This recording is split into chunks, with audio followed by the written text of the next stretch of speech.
Well, let's talk a little more about the United Nations. And as you look at the UN from your many years of being an observer of the UN, actively involved with the United Nations, now also as an observer and international relations specialist, what do you see as maybe one or two of the major issues confronting the United Nations as we go into the 21st century? Well, I think peace is the first issue. That's what the UN was for, to maintain the peace. And so its ability to do that is very important. We had, I would say that climate control is a second issue that is before the world, and I hope the UN can get some programs started that will respond to this danger. And that's really important because the United Nations is the meeting hall of the world, and they're not always going to agree on the problems, but at least there's a place to come, and the UN member states, 192 member states, can focus on these problems and hopefully resolve them peacefully and not on the battlefields the way we did in World War II and World War I, which was absolutely devastating in the loss of lives and personal property and just devastation across all of Europe and parts of Asia. So it's very important to have an organization like the United Nations that can bring the countries of the world together. Well, let me ask you also, as you look at the United Nations, and when you think back to the 80s, there were, I think, a lot more managerial problems at the UN than there are today. It seems like the internal management has improved, management efficiencies, there's more accountability, transparency in the UN. I remember President Reagan pulled the United States out of UNESCO, the United Nations Educational, Scientific, and Cultural Organization. Yes. And now, of course, we're back in UNESCO, which is beneficial to UNESCO, but also to the United States, to America, and to its people. But as you look at the UN, what are some of the recommendations that you might make as far as how the UN can improve?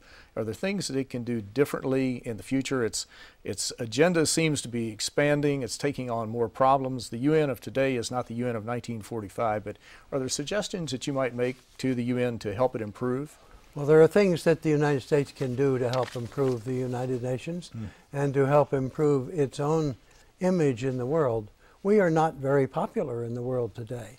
There are many countries that really hate us and think of us as a more important, a less important country than we used to be, and many people dislike us so much because they feel we're arrogant and we're taking initiatives on our own without any consultation with other countries.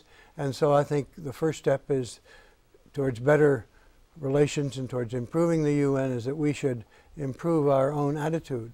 When we take polls and talk to the public, we find that the public likes the United Nations much better than the government often does, and would like to see better relations with the United Nations and with other countries of the world, and are distressed when they travel to another country and find how much we are disliked by what we've done to other countries or failed to do with other countries. So that's the first step. That's certainly a very important step. And you mentioned the polls, too, because they do show that the majority of the American public, the most recent one showed 75% of the American public wanted the United States to be actively involved in the United Nations and to use the UN to deal with problems such as in Iraq, Afghanistan, whatever it may be, climate change. And so it's very important, but the polls also show that we do not understand the United Nations, and it's important that we get more information on UN programs.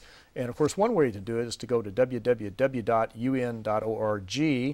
And another way, you were past chair of the United Nations Association. People could go to www.unausa.org and get more information about the United Nations.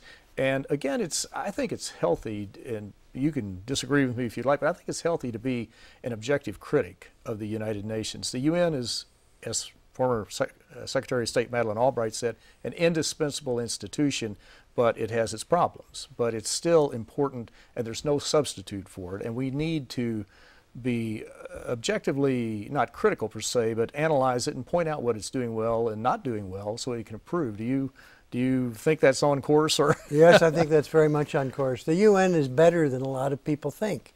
All they hear about often is just the bad things that are happening, the things that the UN has not been able to be successful for. We have, the UN has established peacekeeping missions in 18 countries where violence was threatened and war was in danger of breaking out.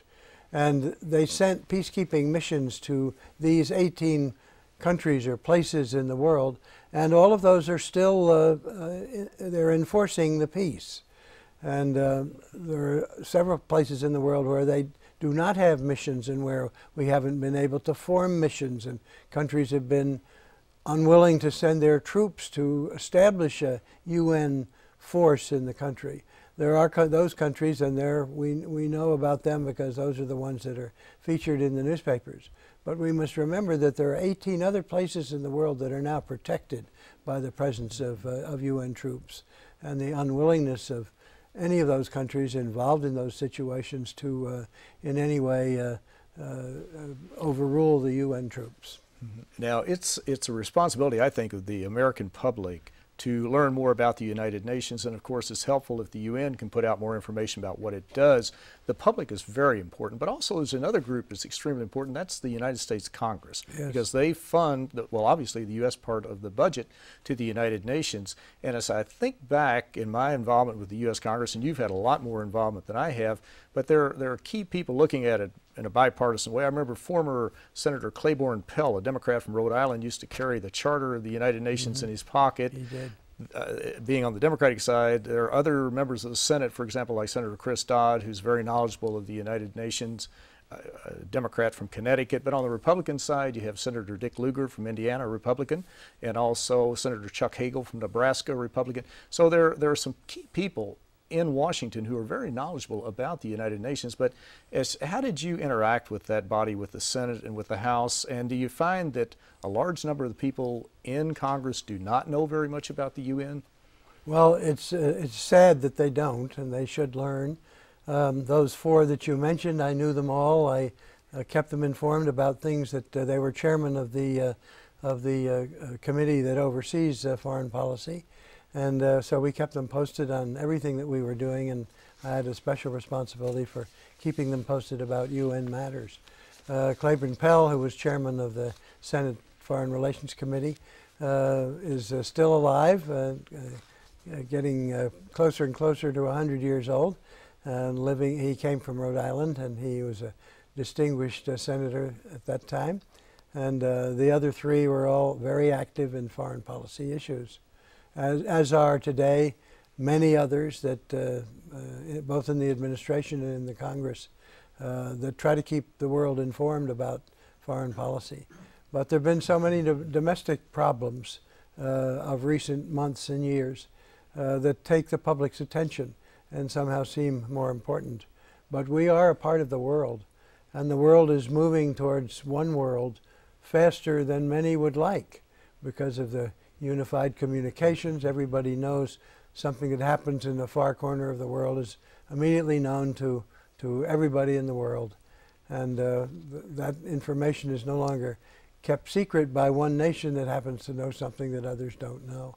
So it is becoming one world, and communications make it, these rapid communications make it necessary that we all work together as a world. We're all in this together, and we shouldn't be fighting with each other.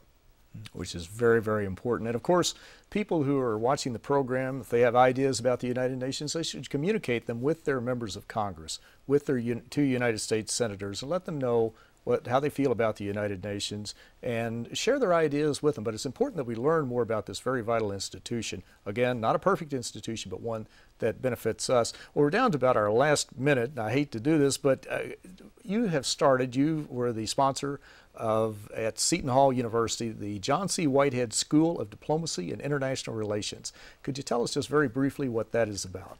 Well, it's a new school of diplomacy, and it's done very well. They have, this year, their year has just started. They have 500 students that are in that school of diplomacy, and I'm very proud of them. The reason that it's so good, one reason that it's so good, is that it's adjacent to the United Nations. It's in South Orange, New Jersey, and right across it's 10 minutes from the Lincoln Tunnel exit. Well, we will hear more about that in the future. Well, I want to thank you so very much, Deputy Secretary of State John C. Whitehead for a very interesting and a very informative program. Thank you, Bill. Thank you very much. I'm Bill Miller. Thank you for joining us on today's Global Connections program.